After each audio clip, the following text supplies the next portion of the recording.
Hey guys, what's going on? I'm Joshy G, and welcome to the Masters of the Collectors Universe here at PowerCon.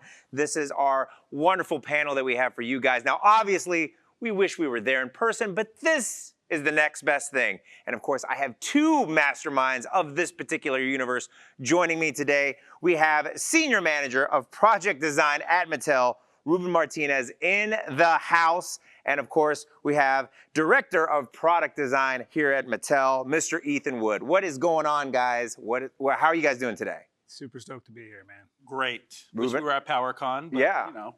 I'm glad you got the beanie memo, by the way. Yes. Beanie gang. I forgot my beanie. Sorry, guys. It's all right. So, Mattel Creations, you guys are the masterminds. Very tied closely to collectors like myself. What was kind of the mission behind Mattel Creations, and how does Motu kind of connect to it? Well, I mean, Motu is one of our key brands at Mattel, right? And when we formed Mattel Creations, it was all about creating an e-commerce platform that could also tell stories. It was a little bit narrative, a little bit product. And it's really about like creativity and collaboration. And if we're gonna do this, we got to launch some Motu products. It's one of the best brands we got. It is probably the best action figure brand, internal brand Yes. that we have. I I want to mean- be clear. Yes. I like the save there, but yeah, it is a great brand, and so many people have so many fun memories regarding Motu and Masters of the Universe, and obviously all the other brands that Mattel has to offer. But it is interesting to bring Mattel to Masters of the Universe to another platform as far as collecting in Mattel Creations. How do you guys go from the kind of the art of engineering when you have these four brands like Barbie and Hot Wheels and Magic 8 Ball and of course Motu? What made you decide to deconstruct Skeletor? So part of the goal of Mattel Creations. So Motu has a huge fan base already, right? It's got a ton of collectors that are super rabid. We want to expand that fan base by doing kind of unique and different offerings. Like we got our core offerings they're servicing that super fan and that brand fanatic. But for Mattel Creations, we often want to do some toys as art as toys, and something that tells a little bit of a story. So like when we wanted to launch the program, we wanted to say, okay, how do we take a few of our iconic brands? We go, okay, of our portfolio of iconic brands, we got Barbie for sure, Hot Wheels for sure, Masters of the Universe for sure, Magic 8 Ball, also one of our iconic brands. And then how do we put these in a new light? And someone had the idea of saying, okay, well, designing toys is half aesthetics and it's half engineering, right? So like typically what you see is on the outside of the toy. And someone had the idea of like, what if you saw what was on the inside of the toy? What if you could actually see how the toys are made? Right? There's one thing to draw something, but then there's an entirely different like aspect of creating something in a physical sense. So we're like, okay, what if we just started making clear products? Dolls are made in certain ways, and action figures are made in certain ways, and the Magic 8 Ball's got like a mystery inside. And what if we actually revealed what that was? So when we're looking at Skeletor, which is an iconic character, of course we're going to do Skeletor. It was like when you guys re-envisioned that the Origins line, right? It was taking the old Motu figures that I grew up with, the ones that I loved with somewhat limited articulation, keeping that aesthetic and then making them highly articulated. But there's a magic to all that, like how they're constructed. There's I think in Skeletor, I think we'll go to the slide here. We have an exploded view of Skeletor. Right, it's like 40-something different parts. Almost 50 parts. Right, some of those parts are co-molded, some of those parts are injection molded, some of those parts are different materials to get the different properties. And there's a magic to how that's all put together. I mean, the typical consumer's only seeing the outside and they're seeing the deco, but really, if you look at all the different joints and all the little parts, it's amazing. There's an art alone in engineering of these toys. And we thought, what a better way to launch a program about art and toys is to highlight that aspect. So going into that figure, updating it from the original design, what were some of the big things that obviously the articulation is one of them, but what were some of the upgrades that you wanted to see in a 2020, 2021 version of that? I'll kick that one to you. I think, well, obviously, we've all progressed as collectors and fans of action figures from, 6.5 points of articulation that we had originally to what we have now. So the industry moved up, so we needed to move up with it, especially with Motu. And I think it was just really range of motion and being able to get figures that moved, but looked as good as the original product, but moved like today's product. I think another really nice thing about Motu is that we have a very big collector base and they love to customize. So something that we built into the product is that, you know, the shoulders are removable, the torsos you could pop off, so you could customize figures and you can make up your own characters or paint them any way you like. Which is interesting because it's not really advertised on the box, but it's also not looked down upon. I know there's a lot of collectors out there, whether it's the Masters of the Universe Origins line or even the WWE Masters of the Universe line. People love to customize and create and kind of taking that, you know, old line from a very classic TV show, I Have the Power, and making that into their own. They have their power to create their own characters or customize and make Skeletor or He-Man or Man-at-Arms even better in their eyes. I mean, it's like a natural extension, I'm sure, of what you did as a kid, right? When I was playing with Motu, I would draw new Motu characters. Yeah. I took care of my toys, I'm sorry. Well, no, I would draw new characters, right? You'd sure, invent characters in this universe, probably why we got into toy design in the first place. Yeah. I did the same with all of those action figure brands, and this is just kind of a natural extension of that. I thought you were saying you were drawing on your characters too. Like, No, I Oh, took care of no. No. No, I'm just kidding. Not looking down for those of you that do maybe draw on your characters, but it is kind of cool to kind of create your own character, and that's kind of a fun aspect of the new, you know, Masters of the Universe Origins line is that you can create that. Well, I think what I really love about this is the fact that we're not getting credit for it, but we know people want to do it. Yeah. And it's kind of like we could have advertised it on the product, but we felt like it was just something that we wanted to say, this one's for you guys, you know. This is for you to do what we know you do. Hope you enjoy it.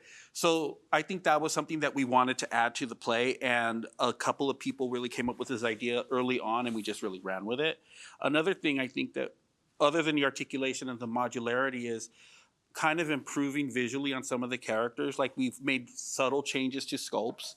I know sometimes people are very nostalgic for the original versions of these characters, but I think we've always meant these modifications to just be evolutionary and just kind of be an improvement.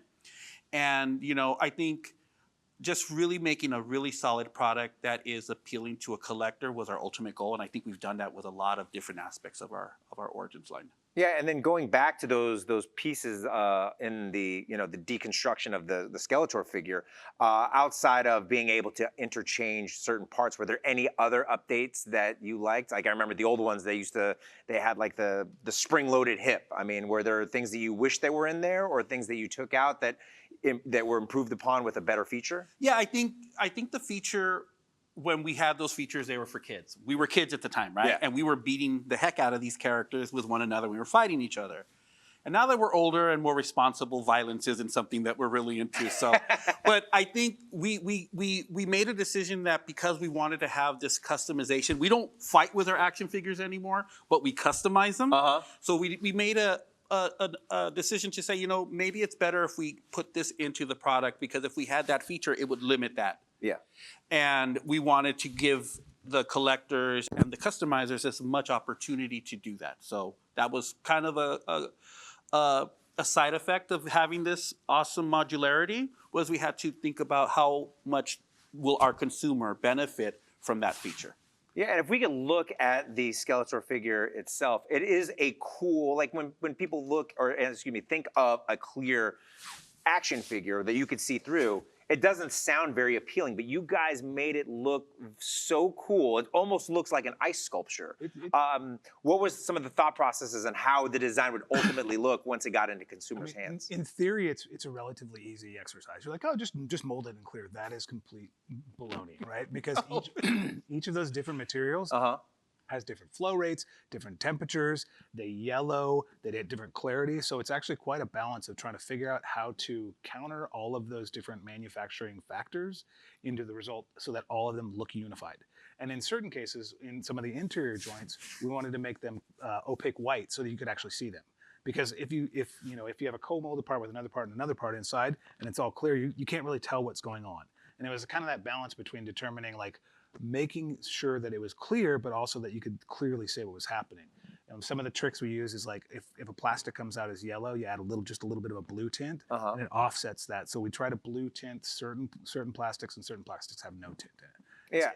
It's a multiple rounds of, your first round of Skeletor is janky. Looks It's yellow. like yellow head, and you can clearly tell where all the different materials are. It was pretty cool. But really, with the goal of making it a piece of art that someone can put up on their shelf, you got to get as clear as you can.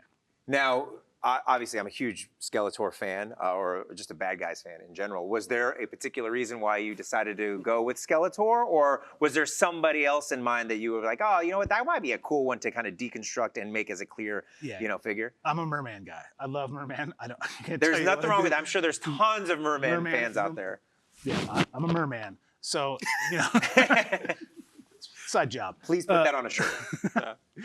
So, I would have loved it on, but Skeletor is just plain iconic of all the characters. I mean, I would say more so than He-Man himself. Skeletor, you see everywhere. Everyone knows who Skeletor is. My 3-year-old daughter knows who Skeletor is. She's very confused as to why Castle Grayskull isn't Skeletor's castle, but I'm still working through those details with her. She'll get it eventually. Yeah. I don't get it. Yeah. So, we had to go with Skeletor. Given one character, if in the same way that like we had to go with Barbie as opposed to Ken, right? And for Hot Wheels, we had to go with the Bone Shaker. There's a variety of great options, but if you're going to pick one particular iconic character for the Motu brand, it's going to be Skeletor. Nothing against He-Man, obviously. There's a lot of He-Man fans. I'm a villain guy myself. But just visually, the bad guys have always just been more cool to look at.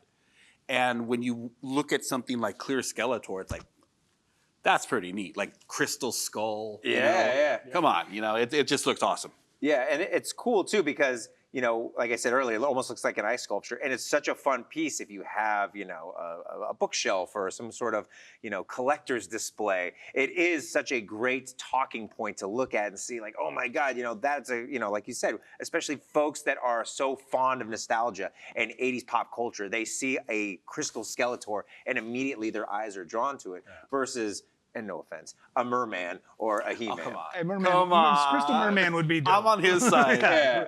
I'm just saying, people are going to notice a Skeletor right away, in my personal opinion. True. Nothing wrong with Crystal Merman. Yeah, there's nothing wrong. It's like Crystal Lights. Do you want to see it? Yeah, totally, man. So again, if you take a look at our packaging team, did a really, really good job as well. Trying to take that package and make it so it still harkens to some Motu package, but it's all about the engineering. It's got a little bit of the pseudo patent drawing in the back. It highlights a couple of those key engineering details. It's to Ruben's point of the Origins characters, we don't highlight the fact that you can interchange the body parts because this one is about engineering. We call that out as a feature, right? We call that all those kind of very specific engineering features. It's 1/12 scale. It's a version of the 1982 Skeletor figure, and then done in that kind of acetate clear acrylic is highlighting. So you can keep it in package if you want.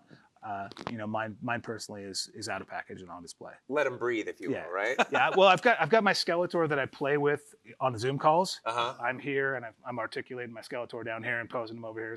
Kind of paying attention here, but my clear Skeletor is up on a shelf. See, guys, you thought fidget spinners and those pop things were the way to go, but no, you just grab a Motu Origins Skeletor or a Mattel Creations Skeletor, and you can play with that on any Zoom call at home.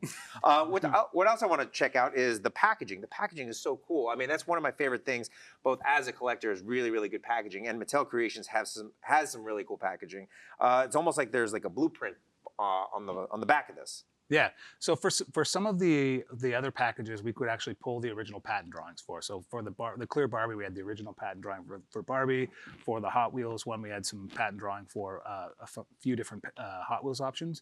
The Magic 8-Ball's got an iconic patent, but there was no patent for Skeletor. There was patent for some of the feature-driven Skeletors, but because this wasn't a feature-driven Skeletor, we thought that would be disingenuous. So we then kind of replicated what a patent drawing would potentially look like if we were going to patent the 1982 Skeletor and put that on the package as a way to kind of unify that overall line. So if you collected all four of the Barbie and the Hot Wheels and the Magic 8-Ball and the Skeletor, they would hold together as a capsule collection itself. Awesome.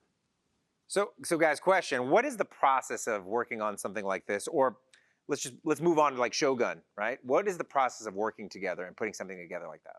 So Mattel Creations, it's really like a collective design org, right? There's no dedicated resources to Mattel Creations from a design perspective. It's really more about like highlighting all of our designers and creatives across the organization, depending on their level of expertise or passion and stuff.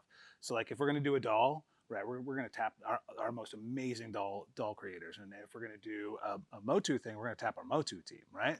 And we're always canvassing for new ideas, right? Whether that be with external collaborators or just cool things that people can come up with that they think are going to service this kind of new collector on Mattel Creations. You know, toys is art, art is toys. So, you know, I regularly go around and, you know, try to ask people, like, what would you want to make? If you could make whatever you wanted, if you're a collector, you're a toy creator, what do you want to make? Well, he came up with this idea. Yes. Oh. So I think another way for me to say it is we do collaborate with people on the outside, but when we collaborate with people on inside, it's usually driven by their passion for a type of collectible. In my particular case, I'm a real big fan of Shogun Warriors and jumbo machiners in Japan. When we originally came up with this concept, Terence Suguchi, who I have the pleasure of working with, pitched the idea initially as part of a bigger segment of maybe like doing like a Max Steel version of a Shogun Warrior, as well as some other of our internal IPs. And obviously, just like was crystal clear Skeletor, Skeletor rose to the top because, one, he's a great looking character. And when we looked at the character from a transition from a Motu character to a Shogun, it was like it designed itself. So it was a really fun project for me because, like I said, I really love Shogun Warriors. It's probably some of my earliest toys that I remember really just loving as a kid, and I think it was because of the size. But Ethan will reach out because he kind of runs that business, that portion of Mattel Creations, as long as his own business. You know, because we all work day jobs. We right? have day jobs, yeah, right? Exactly. Like I work on the Motu product line, which kind of became my nighttime job on this too. But you know, everybody that works on Mattel Creation that works here at Mattel has a passion for it, and that's why they do it. But on top of what they do every day. Yeah, so like in normal business, my team supports his team in the creation of prototypes and visualizations. So we support the mainline business. He runs the mainline business.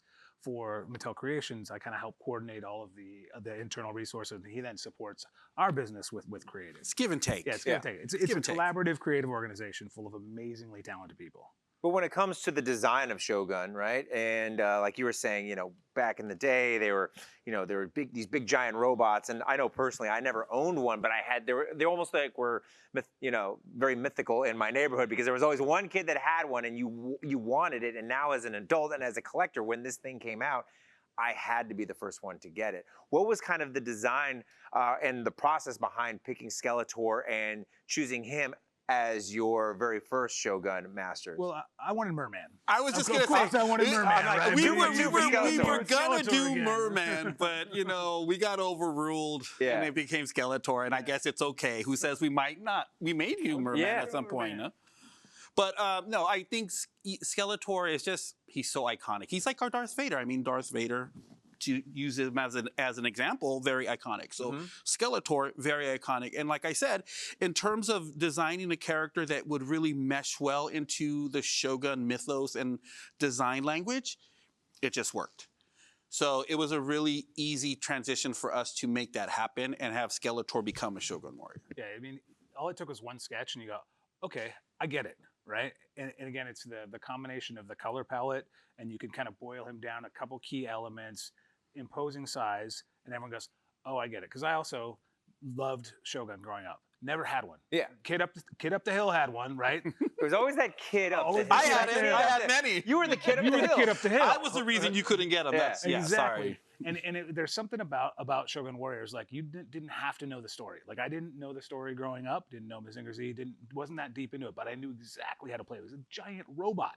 Like, of course that thing's awesome. But that's the thing. You didn't need to have a story behind a giant robot. Giant robots in general look cool, right? And then you guys have found a way to make it even cooler by making it a Skeletor Shogun. Let's take a look at one real quick. This is a very, very exclusive one, right, Ethan? Yeah, so this is one, we're making 250 of this. This is our Dark Malice edition Shogun Warrior.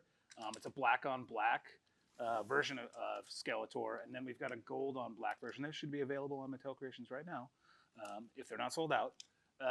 Again, there's a lot of cool stuff going on here. We'll talk about that in just a second because I want to keep talking about the process of making that original one, right? if you think about it, like you went through the process of doing that quick napkin sketch, everyone goes, okay, cool, I get it. And then what happened next? What happened next? Oh my goodness. So we sold in the idea. Then we went through a styling exercise to really make sure that it looked and felt like it belonged in the world of Shogun Warriors.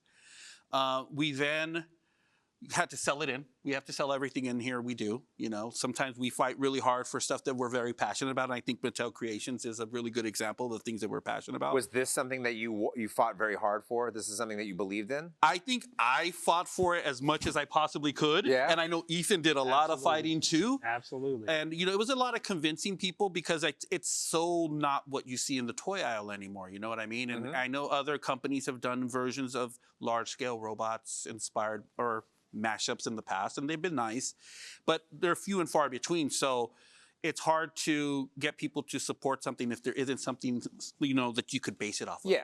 But I think everybody ultimately just really believed in the brand of Motu, the mashup of Shogun, and just believed that the product looked good and was really it really fit in well with Mattel Creations. Yeah. I mean, again, if you think about like some of our other collector businesses, there's a lot of like parallels between price points in mainline retail and collector, and they're in a certain range. And something like this, while there has been precedent set by some of these other toy companies, it's not really our core business, right? So the idea of pushing a 2-foot robot at $300 through the system, people go, what? What is that? It's a mashup between two brands, one from the 70s and one from the 80s. And why are we doing this? So there was a lot of convincing. Some people go, we're doing this because it's a cool robot. Yep. It's Skeletor and it's a giant robot. We got to do this. And then there's guys like you and I that are like, well, we never owned a Shogun, so I have to get it. And I'm a huge Masters of the Universe fan, so I want it even more. I mean, the funny part about it is like a lot of the creatives who make stuff for Mattel Creations, the reason why they're doing it is because they want it. Yeah. Right. They want to make it actually a real thing because it's something that they've always wanted. You can see that passion go into the project, and that's part of the coolest part. We make a ton of toys, and we're passionate about all the toys we make. But there's always a couple of those projects where you're like, I got to make this thing, not because of anything other than I want this thing to be real, and there's something cool about that. And that's kind of one of the cool unlockers of Mattel Creation is really like reaching out to our creative community and saying like, what do you want to make? Like you are all kids, you're all in the toy industry, you make toys all day, but if there was one thing you could make, what would you make? And his, of course, would be a Shogun Warrior Skeletor. And I'm like, and you knocked it out of the park, Ruben, if I may say so. Oh, thank you. Another thing that you knocked out of the park is the packaging. The packaging, again, I know I talked a little bit about it with the crystal clear Skeletor, but the packaging on Shogun is so cool. What was the process in figuring out how exactly you wanted the packaging to look?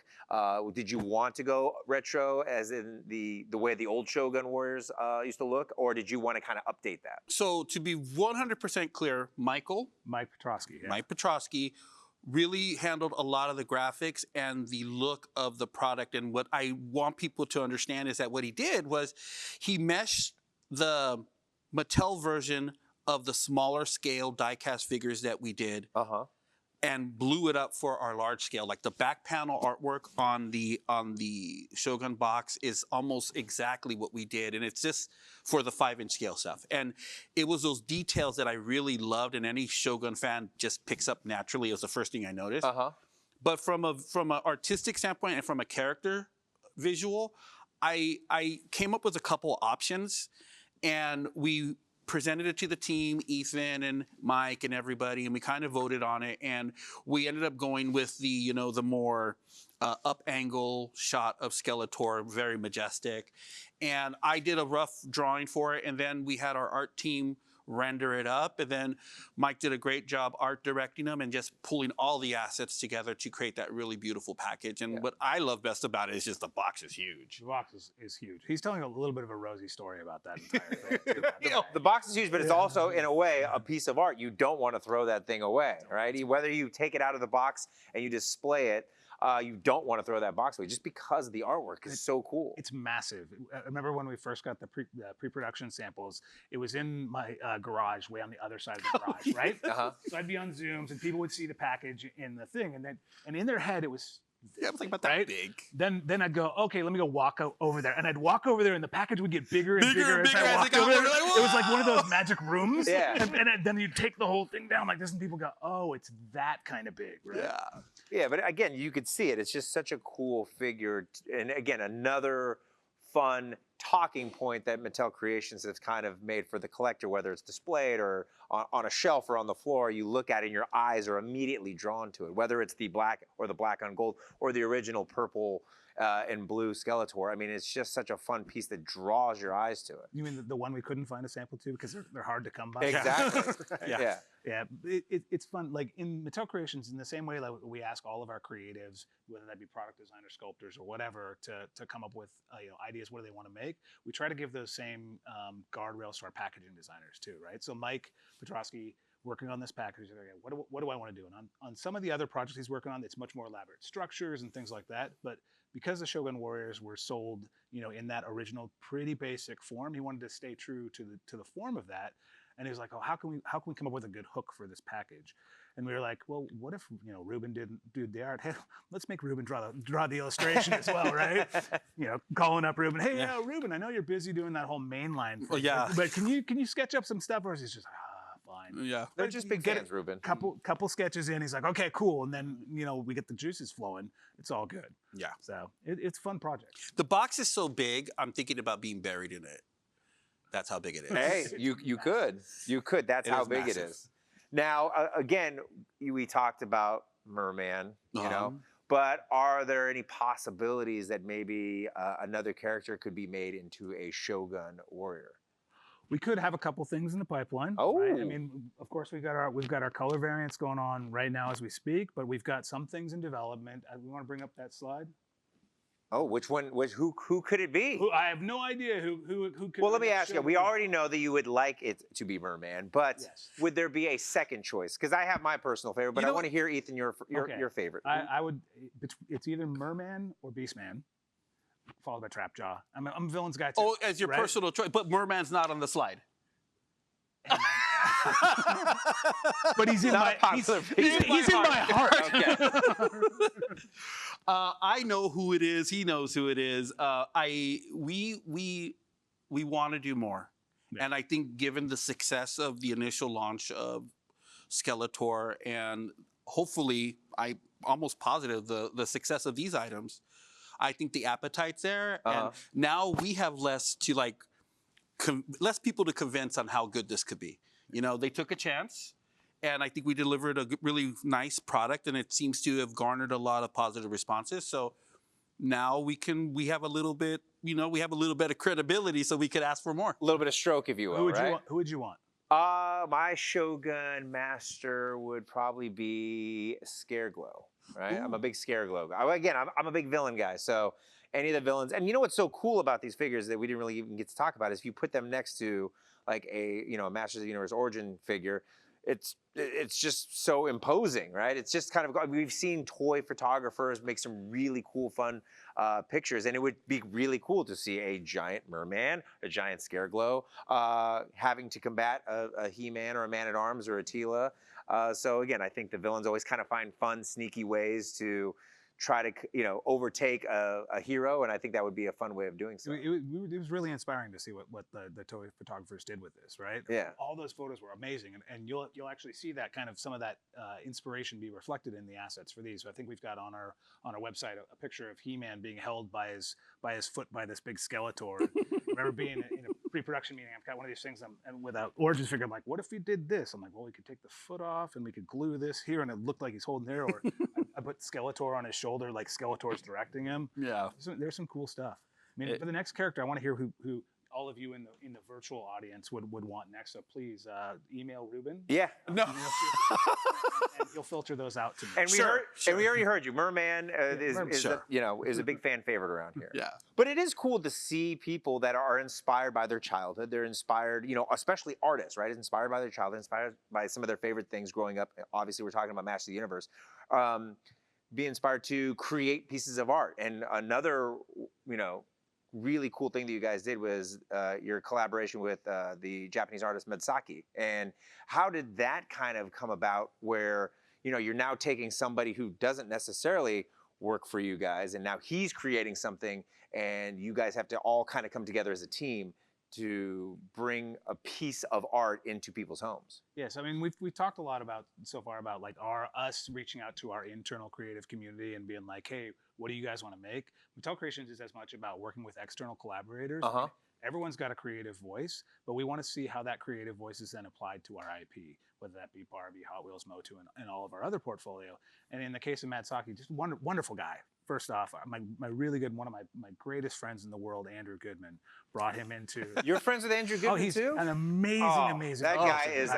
We're talking about top guys. He's number one. But amazing, I haven't heard of him. Who is this guy? Oh yeah, you if you haven't heard of him, you will. But yeah, no, Andrew Goodman. Yeah, so he brought Madsaki in for a tour of the HTC, right? And I had never really met him, and I really didn't know who his art was, but he was just one of the most nicest guys. And giving him a tour of the HTC was a delightful experience because he is a super fan of Motu.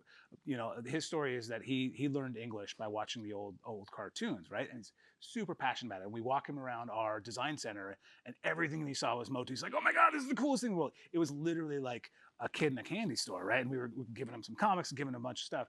And he hosted this whole art show in Japan where he recreated a lot of our comic covers in his kind of style with acrylics and spray paint. And then he fabricated these massive statues of He-Man and Skeletor based on our original toys. I remember seeing the first image of those things white and going, holy crap, that's amazing. So he then spray painted those. And it was like, okay, how do we then make a product out of that? Well, you know, one of the original ideas was to try to replicate those pieces of art, but to get that kind of that detail and fidelity scaled down from such a massive thing, it seemed weak. So then he then kind of spun off and in his own unique way said, okay, how do I interpret that onto this statue, right? So it's a statue of He-Man on Battle Cat. It's about this big. I think it's a polystone material using these bright, vibrant colors in his eyes, and it sold out like that. Yeah. But it was such a cool process to see how that rolled. And then as we are used to creating product internally with all these inputs, it was something like that wouldn't have ever been made internally. Right? People are like, why is it that color? And why do you have like this? And why is it made out of that material? But our ability to partner with the external and say, okay, what is your vision on top of our IP allows for some of these new creations that never would have existed without this kind of platform. And it also could bring, a different fan base into Mattel. I mean, I'm sure there are tons of Madsaki fans that had no idea what Masters of the Universe was, and now they're like, oh my God, now I got to go and collect all these other things because I'm such a fan of this piece of art. When he decided to scale it down from that giant, massive kind of life-size He-Man and Battle Cat, were there discussions about the size and what exactly was the best one, or did you always want it to be a very big? I know you kind of glanced over, but what was like the process in selecting that size? I think they did a couple test runs of like what size. We wanted to be impactful, but the process was we found some original toys and had them 3D scanned. So we gave him the actual sculpt that was authentic rather than someone having to try to replicate it. And then it was a little bit of trial and error to say, okay, this size looks too much like the size of our Origins figures. This size does not fit in a mailbox. Or this size is shipping.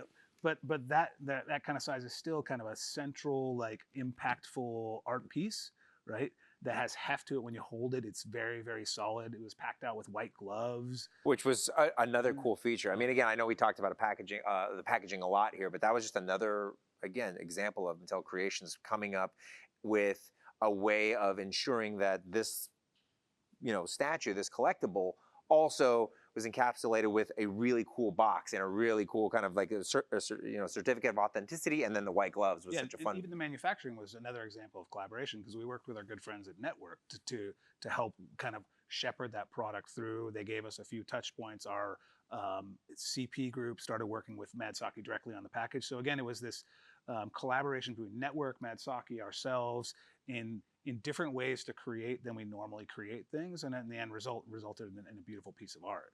So again, that's the other, besides the whole collaborations externally, collaborations internally, let's try new formats, let's try new processes or ways to get business done that helps us kind of create things that we normally wouldn't be able to do when we primarily focus on our mainline or traditional collector business. Are there artists? I know Andrew Goodman was behind, bringing Madsaki in, but the Andrew Goodman. The Andrew Goodman, excuse me. Who?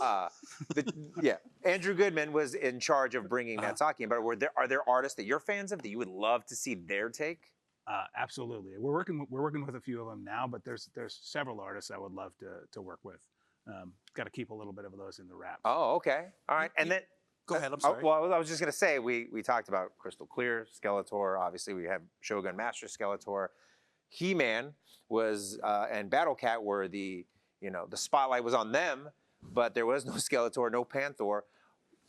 Is there a possibility that maybe our good friend, the Andrew Goodman, can call up his buddy Madsaki and maybe, because that was part of the art gallery, right? He had a Panther and a Skeletor, correct? There was no Panther. There was a Skeletor statue, a large oh, that's right, Skeletor statue, and I'm not at liberty to say what we could or couldn't be releasing, but there was a large Skeletor statue at that art display. Oh. I don't even know what you guys are doing. Oh. Too busy during my day job. I don't even. All right. Tough but fair. Tough but fair.